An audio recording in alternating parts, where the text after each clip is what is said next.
world's richest men are brawling over the moon.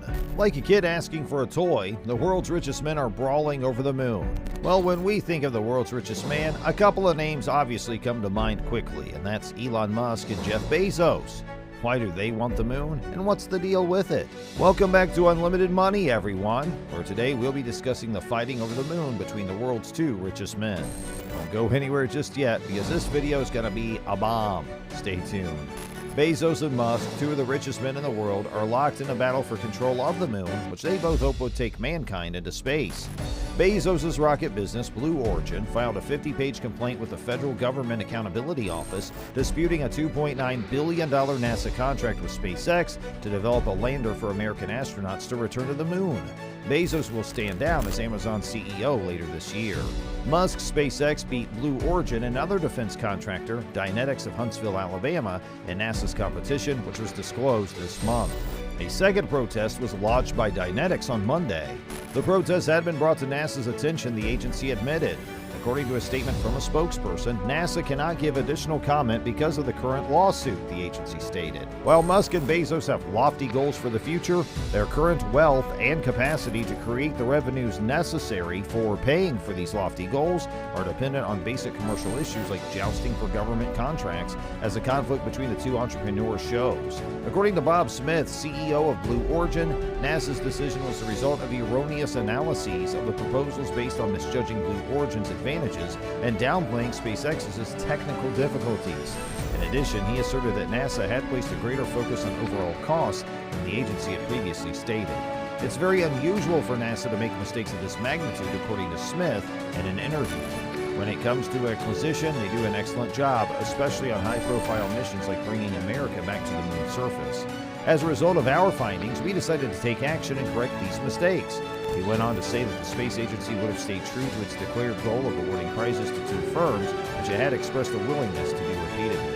As Dynetics said in a statement made public on Tuesday, it filed a protest with the GAO to address issues and concerns with numerous components of the procurement process and portions of NASA's technical evaluation. However, in a tweet addressed to a reporter from the New York Times, CEO Elon Musk used the fact that Blue Origin has yet to put any of its rockets into space to make a joke about SpaceX. Over the course of the last year or so, NASA has focused its attention on SpaceX, Blue Origin, and Dynetics' lunar lander concepts. Afterwards, NASA will make a final decision on which concepts it will fund for construction on the moon. In contrast to the Blue Origin plan, which was a cooperation of three more established and experienced aerospace firms, Lockheed Martin, Northrop Grumman, and Draper, the national team, the Blue Origin concept, was an independent venture. Compared to NASA's Apollo moon landings in the 1960s and 70s, their lander appeared to be much larger. Instead, SpaceX recommended modifying a massive rocket it is already creating, the Starship, to be used for journeys to Mars. It has been reported that SpaceX has been conducting explosive tests on the Starship hulls at their facility in South Texas. NASA was in charge of the designs and operations for prior visits to the moon, a strategy that helped NASA beat the Soviet Union to the moon. In any case, the technology was prohibitively expensive, and when interest in the moon decreased, the commercial sector saw no need for it. Spacecraft design and operation have been contracted out to private corporations in recent years as a means of cutting the cost of space travel and stimulating business ventures outside of our solar system. That has worked well for cargo and crew trips to the International Space Station. This new entrepreneurial approach to spaceflight has been very beneficial to SpaceX's business model. As a result of its Falcon 9 rocket, which was formerly utilized to launch space station missions, it is currently employed for commercial satellite launches. Its Crew Dragon capsule, which sent NASA's third cargo of humans to the International Space Station on Friday, will also be used for space tourism excursions funded by affluent individuals. Compared to SpaceX's successes, Blue Origin is a laggard. Only brief low-altitude flights will be carried out with the New Shepard spacecraft. At least 2 years behind schedule, a bigger New Glenn rocket now in construction will compete with SpaceX and other rocket firms for the delivery of satellites to orbit. The partners of Blue Origin, on the other hand, each have a long history in the space industry. Officials at NASA launched the lunar lander competition in 2018 and stressed repeatedly that they intended to pick more than one business to guarantee competition to stimulate innovation and redundancy. September of last year, NASA Administrator Jim Bridenstine testified that he was concerned that the agency would select only one lander design.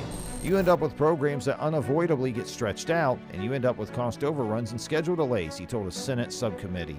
A quarter of what NASA requested for lunar lander development in this fiscal year was delivered by Congress, which only gave the agency $850 million. Because of a lack of funds, it was recommended that NASA chose SpaceX as its sole winner. Human Exploration and Operations Associate Administrator Kathy Letters stated that it was the optimal approach at this point in time to pick one firm for the construction of the first lunar landing. Only one company was guaranteed a spot in the final round under NASA's competition criteria. An official document said that up to 2 firms will be chosen. Blue Origin, Dynetics, and other businesses might enter a follow-up competition to build additional landers, according to Letters. When it comes time for another competition, Smith promised that Blue Origin would put in a proposal. The concept that we reestablish competitiveness with something right now that is absolutely undefined and fully underfunded doesn't make a lot of sense to us, though, he went on to explain. Senator Maria Cantwell, a Democrat from Washington and the chairwoman of the Senate Commerce, Science, and Transportation Committee, asked Bill Nelson, a former senator from Florida, to commit to providing Congress with a plan for NASA to ensure commercial competition in the moon lander program during his confirmation hearing last week. Nelson said, "Yes, I do." Competition has always been official.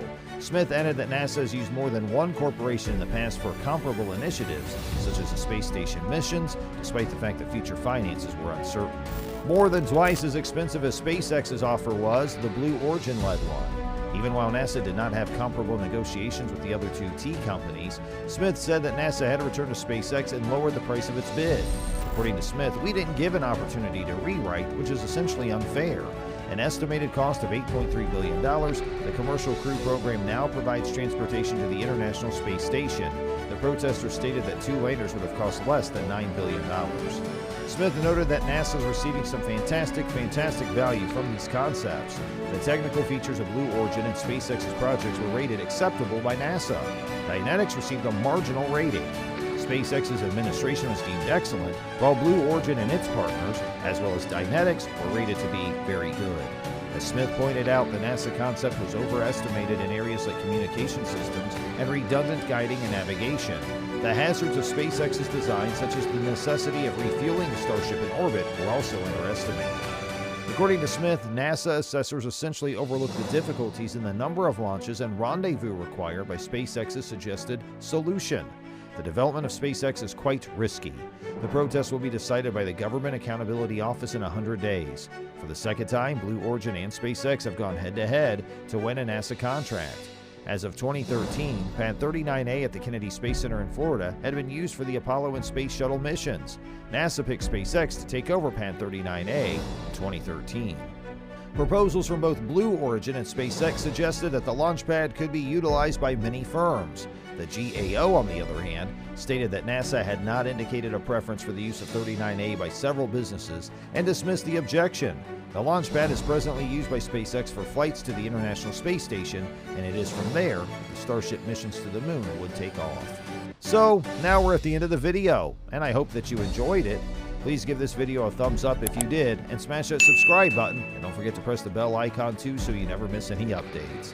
Hey, we thank you for watching!